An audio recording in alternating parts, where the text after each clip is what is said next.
അസൂയ വെച്ച് പുലർത്തുന്ന ആളുകൾ ജീവിതത്തിൽ അനുഭവിക്കുന്ന ചില പ്രശ്നങ്ങൾ, ഒന്ന് മുറിഞ്ഞു പോകാത്ത ടെൻഷനാണ്. ആർക്ക്? അസൂയുള്ളവൻ.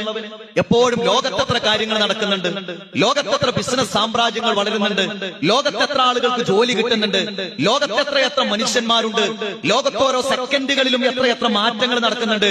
പക്ഷെ ഇയാളെ സംബന്ധിച്ചിടത്തോളം ആകെ ഒരു അജണ്ട ഉണ്ടാവുള്ളൂ. ഓന്റെ അവസ്ഥ എന്താ? അവന്റെ കച്ചവടം ഉഷാറായിട്ടുണ്ടോ? ഓന്റെ കുട്ടിക്ക് ഇപ്പൊ ജോലി കിട്ടിയിട്ടുണ്ടോ? അയാളുടെ ജീവിതത്തിൽ വല്ല സമ്പന്നതയും ഉണ്ടോ?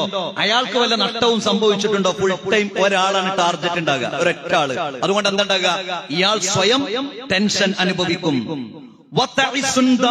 എപ്പോഴൊരു വ്യാകുലതയായിരിക്കും. അവനവനെ കുറിച്ച് ആലോചിച്ചിട്ടല്ല, മറ്റൊരുത്തനെ കുറിച്ച് ആലോചിച്ചിട്ട് അവനിപ്പോ എന്താവും, അവന്റെ കുടുംബം എങ്ങനെയാവും, അവന്റെ കച്ചവടം എങ്ങനെയാവും, അവന്റെ ബിസിനസ് എന്താവും. എന്നിട്ട് ഇവന്റെ കച്ചവടം കൊളാവും. കാരണം എന്താ? ഇവന് ഫുൾ ടൈം അതിനെ കുറിച്ച് ആലോചിക്കാൻ സമയമുള്ളൂ.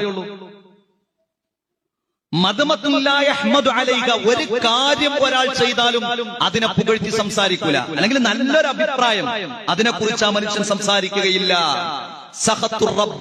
അതിലേറെ വലുതൊന്ന് അള്ളാഹുവിന്റെ കോപമുണ്ടാകും ആ മനുഷ്യന് എന്നാണ്. അസൂയയുള്ള മനുഷ്യന് അള്ളാഹുവിന്റെ കോപമുണ്ടാകും. തൗഫീഖിന്റെ അനുഗ്രഹത്തിന്റെ വാതിൽ അദ്ദേഹത്തിന്റെ മേൽ കൊട്ടിയടക്കപ്പെടുന്ന. കാരണം എന്താ? അള്ളാഹുവിനോടാണ് അയാൾ മത്സരിക്കുന്നത്. അത് ഖുർആൻ പറഞ്ഞതാണ്. അവർ ജനങ്ങളോട് അസൂയ പുലർത്തുകയാണോ? അലാമാ ആതാഹുമുല്ലാഹു മിൻ ഫദ്ലിഹി, അവരുടെ മിടുക്കൊണ്ടല്ല അവൻ അനുഗ്രഹം ഉണ്ടായത്. അള്ളാഹു ഒരു മനുഷ്യന് നൽകിയ അനുഗ്രഹത്തിന്റെ പേരിൽ അയാളോട് ഈ മനുഷ്യന്മാർ അസൂയ വെച്ച് പുലർത്തുകയാണോ എന്ന്. അപ്പൊ അനുഗ്രഹം നൽകുന്നതാരാ? അള്ളാഹുവാണ്.